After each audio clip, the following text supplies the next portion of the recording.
All right, friends, here we go. Here's my recap of Watchtower Study Article 38, which will be studied at Jehovah's Witness meetings the week of November the 14th, 2022.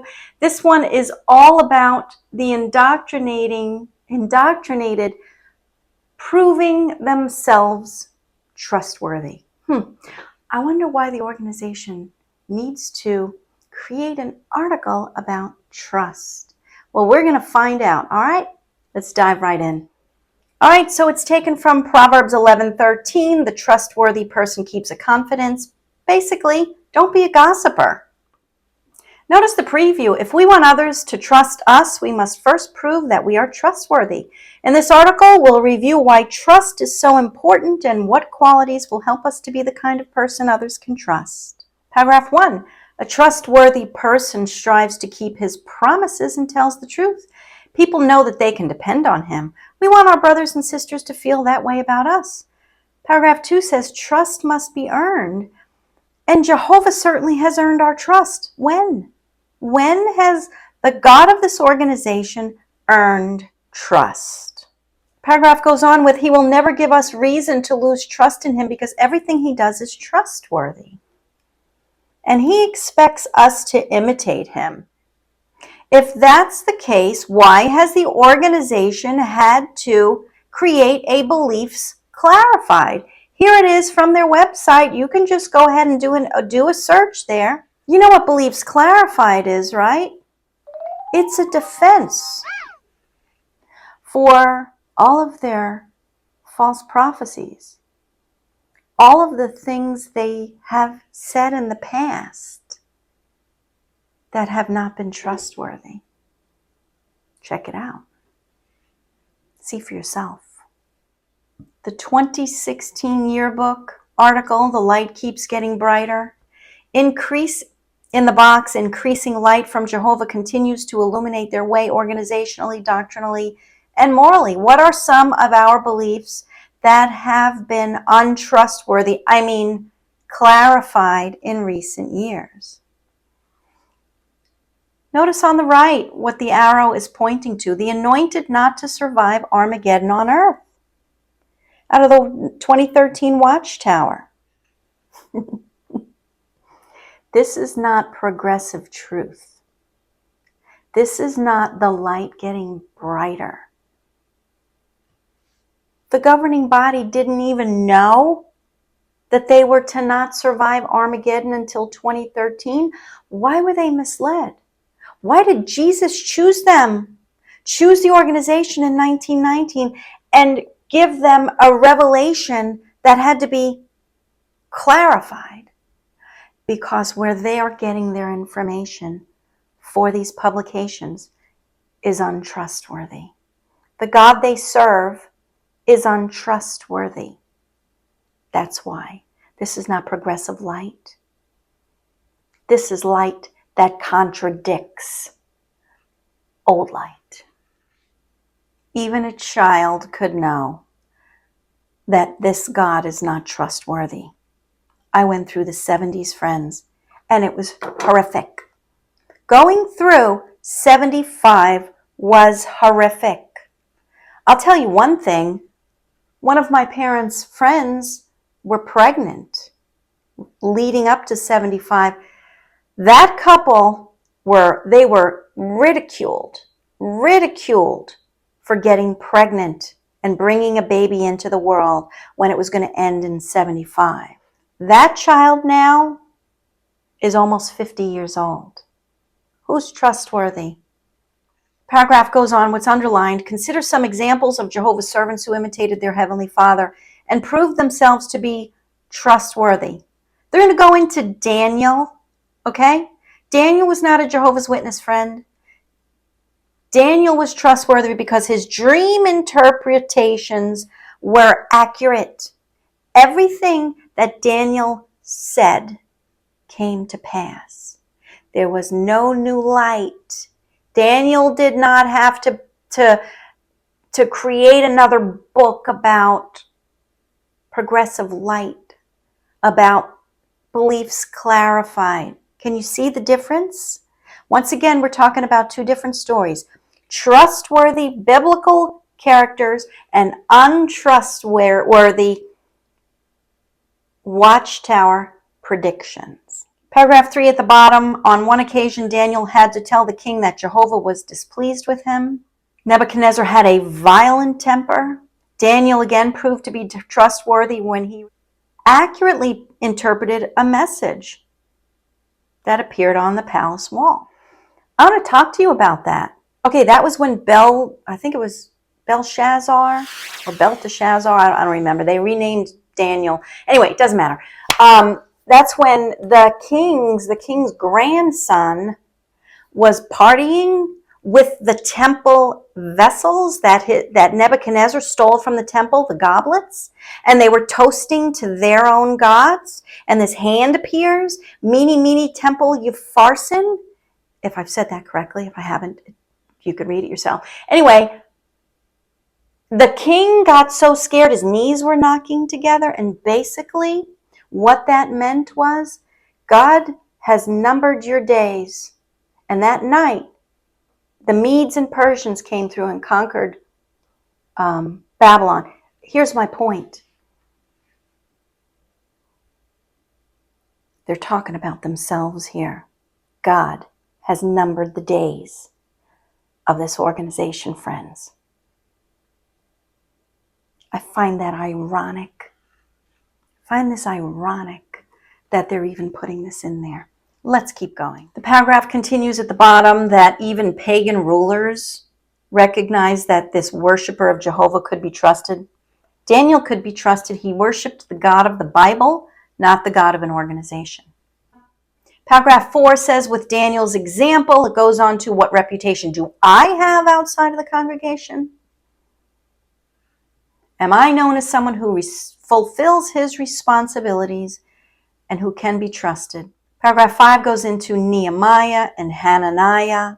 The paragraph goes on with love for Jehovah made Hananiah take seriously any assignment he was given. Hananiah was not completing a Jehovah's Witness assignment, friends. Read the book of Nehemiah. There's no reference whatsoever to an organization. They try their best to connect themselves to the trustworthy Bible characters. But this wasn't a building project. This wasn't a kingdom hall. All right, let's just keep going. Paragraph 6, I'm going to read the box. Notice the example of Tychicus, a trusted companion of Paul.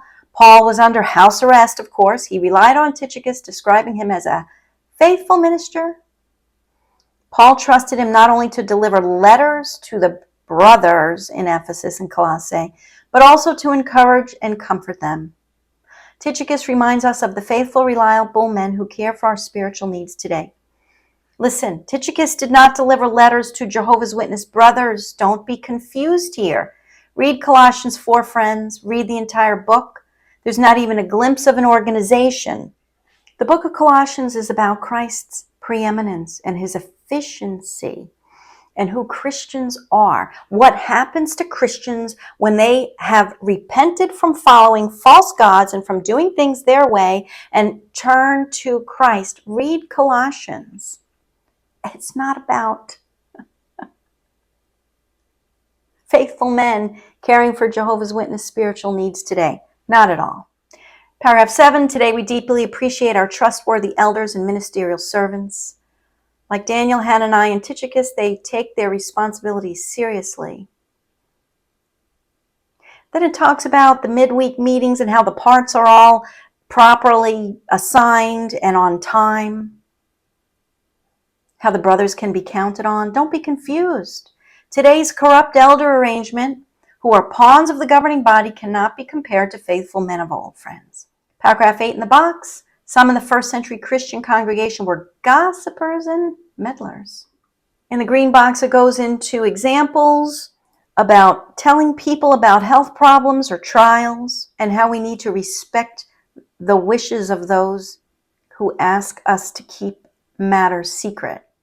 Notice paragraph 9. A Christian woman may have a habit that her husband finds amusing. What kind of a habit? What are they talking about? Would he talk about it to others and thus cause her embarrassment? Seriously? Really? Is this what's happening in the congregations? That the governing body members have to create articles and publications about this? Really? Notice the asterisk by the arrow about learning that someone in the congregation has become guilty of serious wrongdoing. We should urge him to seek help from a priest. Nope. Oh, I'm sorry. Not a Catholic priest. Elders. If he does not do so, loyalty to Jehovah should move us to tattletale to the spiritual shepherds. Paragraph 10, we may not be accustomed to revealing our innermost thoughts to anyone. We may not be accustomed to revealing our innermost thoughts to anyone. In the congregation, elders who are known to keep a confidence are a hiding place from the wind. They cite Isaiah 32, but it says a man shall be a hiding place, not the elders. The verse had been talking about Hezekiah, okay? But it's a beautiful passage depicting what Messiah will do for mankind. The shadow of a great rock in a weary land. The weary land, this weariness that we have on this earth. We take comfort in the hiding place, the shadow of that great rock, the Messiah. It's not talking about the elders. Read the passage. The paragraph goes on with what's underlined in blue. We know that we can talk freely to these men, the elders, down at the bottom. And we appreciate that elders' wives, because they do not try to pry information out of their husbands. Yeah, maybe there's some. Notice on the left of this picture, there's a woman speaking to two men, elders. You see this? Women are to go to men in this organization. I don't know. We don't know if she's married. We don't know if she's single. There's no husband there. We don't know if she's young. There's no parents there. She's speaking to two elders, and then how comforting that that the elder does not reveal this confidential matter to his wife and daughter. Paragraph goes on. One elder's wife commented, "I'm grateful that my husband keeps information confidential regarding those he meets on shepherding calls or those needing spiritual assistance, not even telling me their names." Paragraph 12 goes into our love for Jehovah impels us to imitate Jesus and his perfect example of trustworthiness. 13, we're talking about humility. A Christian who is humble does not try to impress others by being the first to reveal a matter. He does not exaggerate his own importance. The paragraph goes on with humility will also prevent us from spreading speculations about matters that are not discussed in the Bible or in our Bible-based publication. What do you think this is about? Maybe speculations that the governing body members are wrong? I don't know. Let me know what you think in the comments. Paragraph 14, discernment will help a Christian to distinguish between a time to be silent and a time to speak. Down at the bottom is an example of an experienced elder being asked to help other congregations with their challenging problems. Now, what challenging problems are found in the congregations? I thought everybody was so happy. I thought Jehovah was taking care of everybody. What challenging problems could there be? Paragraph goes on that he keeps everything private, okay? Paragraph 15 says that, for instance, suppose you want to improve your teaching ability.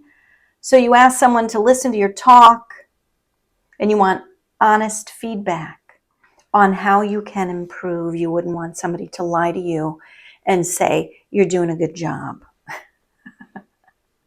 For a minute there, I thought about how some of my viewers love to tell me all the things I do wrong. But you know what? That's okay, because the majority of you are so complimentary, and I'm very grateful for that encouragement. Just a side note there. All righty then. So paragraph 16 says, in the box, if not careful, Using social media, we could unintentionally reveal confidential matters to a large audience. Once it's broadcasted, we have no control over how it will be used. Self-control also allows us to remain silent when opposers try to trick us into revealing things that could endanger our brothers and sisters. Like what? Do people really go on social media and say, you know what? Somebody told me this in confidence, and I'm being tricked right now by an opposer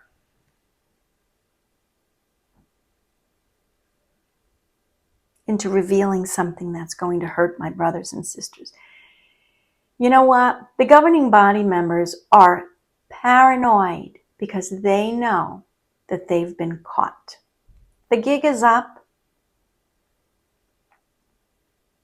They can't keep their secrets anymore. So they have to rule by fear and put the fear of God into the indoctrinated. Don't you dare go on social media because there's opposers there who may trick you. The paragraph goes on with, this might occur when we are being interrogated by the police. Run for your lives. Run. It says we can apply the principle to guard our mouth with a muzzle.